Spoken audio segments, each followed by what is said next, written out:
The Justice Department is vowing to appeal a court order which freed a Palestinian Columbia student who was involved in protests on campus. He's free!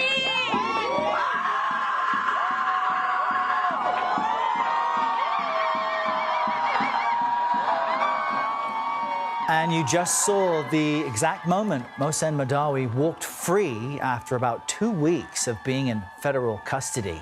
Federal agents took Mahdawi, who has a green card, into custody at the site of his citizenship interview in Vermont. The day before the appointment, he told our Lilia Luciano he was concerned that this may have been a trap. But yesterday outside the court, Mahdawi had this message for the Trump administration. And I am saying it clear and loud. Yes.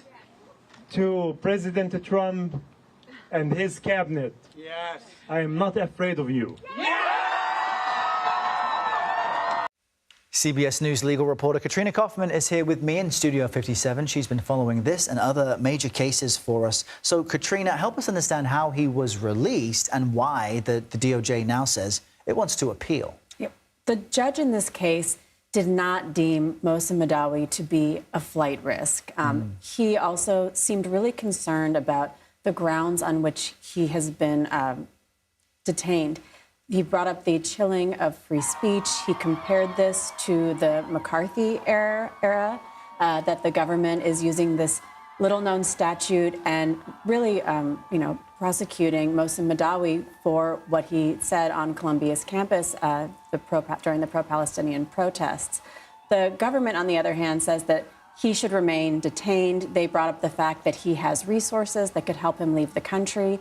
They also said that he's not a U.S. citizen. But, Errol, there was a detail in the judge's order from yesterday that I thought was interesting because I hadn't seen this before, which is that Mohsen Mahdawi, our correspondent Lilia Luciano had interviewed him right before he went to this citizenship meeting. He was very excited for this day, and he ended up getting detained by ICE afterwards. But he had actually passed the citizenship test and had even signed a document saying that he was going to swear the oath of allegiance to the United States. So he was just that close to actually being a U.S. citizen. And now in court, they're using that as a point against him that he's not. And he was showing up to really sign the dots and become a citizen, presumably, for this And interview. he knew that this might be a trap. He told Lilia that this could be a honey trap, but he wanted to be a U.S. citizen, and he was hoping that this was real, and he really went through that whole process and now could be deported. So a remarkable turnaround of circumstances for him. Let's speak about the other case that we've talked about so much, that of Kilmar Abrego Garcia.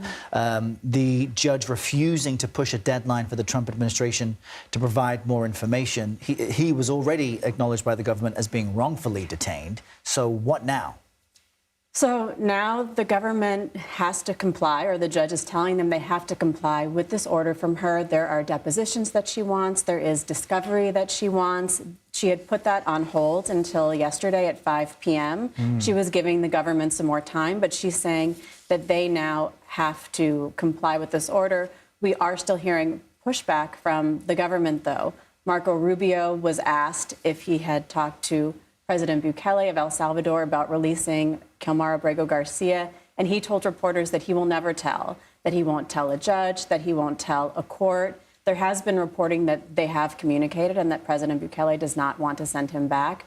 But we are seeing still defiance from the government on this. And, we'll see if this is one of those cases that finally does reach a level of contempt. And this deadline that the judge won't move, what is the deadline? So the depositions are due May 9th, but they're supposed to turn over their discovery, I believe, by Friday. Okay. Well, we'll have you back with more, Katrina. Thank you so much.